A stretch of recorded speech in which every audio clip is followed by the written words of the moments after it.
తను కార్తిక్ కానీ నేను విజయవాడ వెళ్ళాను కదా. కానీ నా పని అయిపోయాక నేను లైబ్రరీలోకి వెళ్ళాను. అక్కడ బందర్ రోడ్లో కలెక్టర్ ఆఫీస్ దగ్గరలో రాఘవ పార్క్ దగ్గరలో ఉంటుంది. అయితే వెళ్ళనే కానీ నేను ఎప్పుడు వెళ్ళినా కానీ బయట పద్మభూషణ్ అనే ఒక సినిమా ఆ లైబ్రరీలో తీసినట్టుగా సీన్ అంతా చూస్తాం కదా. నేనైతే ఆ లైబ్రరీలో ఎలా ఉంటుందో, సినిమాలో చూపించిన విధంగా ఉంటుందా, ఎలా ఉంటుందో చూద్దామని ఆశతో వెళ్ళాను. కానీ అట్లా ఏం లేదు, అది సెట్టింగ్ అనుకుంటా వేరే చోట.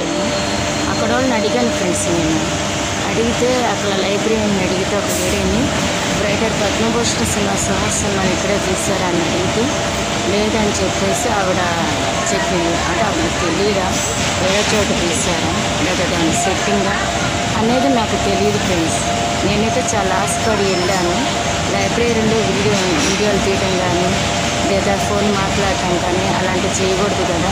నేనైతే వాళ్ళకి తెలియకుండా సీక్రెట్గా తీశాను. కానీ దాని గురించి వివరించి చెప్తాం అనుకుంటే నాకేమో కుదరలేదు. అందుకని అది షార్ట్లో పెట్టాను. ఇదేమో నేను ఈ విధంగా ఎలా వీడియోలో తీయాలో తెలియక, నా మనసులో మాట ఎలా చెప్పాలో తెలియక ఈ విధంగా చెప్పాను. ఇందులో గుంటూరు నెహ్రూ పండిత్ బస్ స్టేషన్ ఆసియాలోనే 3వదంట. అట్లా కృష్ణానదిని కూడా చూపించాను ఫ్రెండ్స్. Thank you friends. నా వీడియో కనుక నచ్చితే సబ్స్క్రైబ్ చేయండి, లైక్ చేయండి, షేర్ చేయండి, నాకు సపోర్ట్ ఇవ్వండి. Thank you friends.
ఫ్రెండ్స్, నేనైతే ప్రస్తుతానికి విజయవాడలో ఉన్నానని చెప్పాను కదా.